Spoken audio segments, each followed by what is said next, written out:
ये प्रीति जो है, ये प्यार बहुत पुराना है। ये कोई ऐसा नहीं कि पुष्प वाटिका में सीता ने राम को देखा और आकर्षण हो गया, ऐसा नहीं है। ये प्रेम बहुत पुराना है, युगों पुराना। विष्णु और लक्ष्मी के समय जो प्रेम था वो फिर से पनपा राम और सीता के रूप में। आगे गोस्वामी तुलसीदास जी कहते हैं बालकांड के 229वें दोहे में, सुमिरी सिय नारद वचन उपजी प्रीति पुनि चकित बिलोकित सकल दिशि जनु शिशु मृगी सभी। सीता जी को नारद के वचनों का स्मरण हुआ है। ऐसे वचनों को याद कर पाना प्रेम और पवित्र प्रेम जिसके कारण पैदा हो, याद किया और प्रेम कह सकते पवित्र प्रेम पैदा हो गया। वो चारों तरफ देखती है सीता जी, जैसे कोई मृगछौनी इधर उधर देखती है। हिरण का बच्चा जैसे इधर उधर देखता है, सीता जी वैसे देख रही है।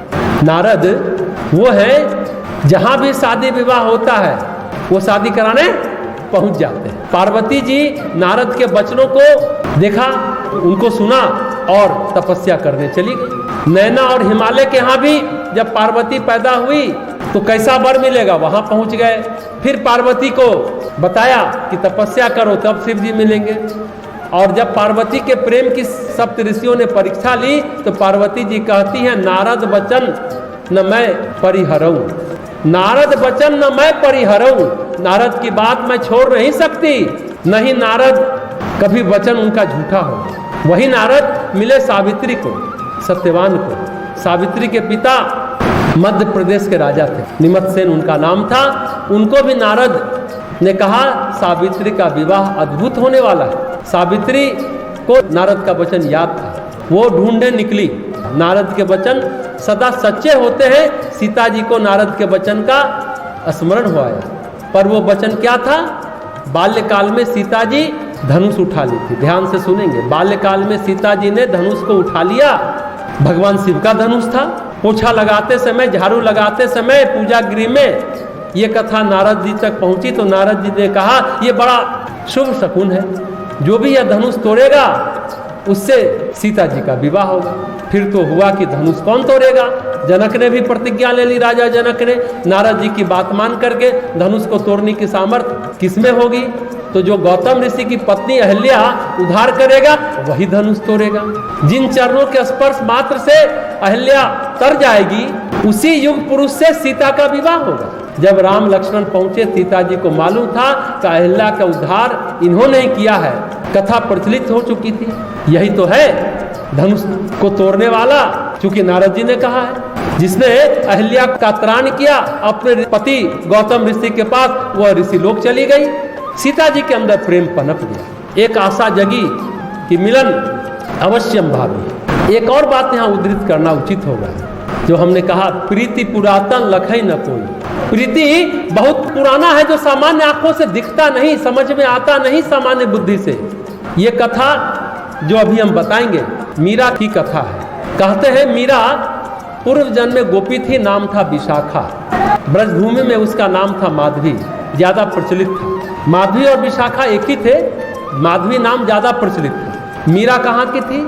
मीरा थी बरसाने की। राधा भी बरसाने की थी, मीरा भी बरसाने की थी। मीरा का पति नंदगांव का था। नंदगांव का लड़का ग्वाला शादी के बाद बहू का गौना कराने बरसाना जा रहा है। अब जब गांव में क्या होता है, जब कोई ससुराल जा रहा है, बहू को लाने जा रहा है, दुरागमन जिसको कहते हैं ना, गौना कराने जाता है, अपने मिथिला में बोलते हैं। तो जो जाने वाला दूल्हा होता है, बच्चे उसके साथ हंसी ठिठोली करते हैं। उसी तरह बाल कृष्ण ने पूछा कहाँ जा रहे हो?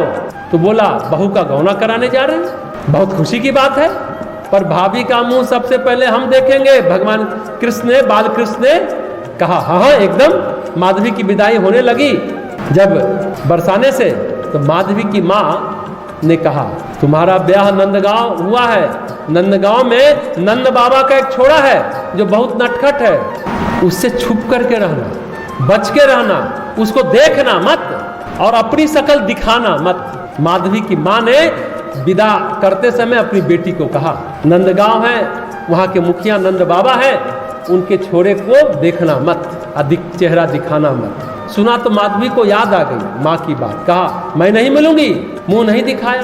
कृष्ण ने हट किया पर फिर भी नहीं दिखाया।